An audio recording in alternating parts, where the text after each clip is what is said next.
И овој празничен продолжен викенд главниот туристички центар исполнет со гости.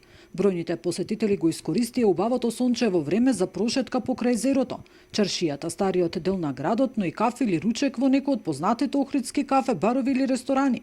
Воодушевени од она што го нуди градот. Го сакаме езерото, се е прекрасно. Гостопримливоста кај луѓето. Многу убав е градот. Езерото е прекрасно, продзирно, а и природата и зеленилото се убави, релаксираат. Јас сум од Индија, сум слушнал за Македонија, но прв пат сум тука во рамки на балканска група. Си поминувам прекрасно. Македонија е прекрасна земја.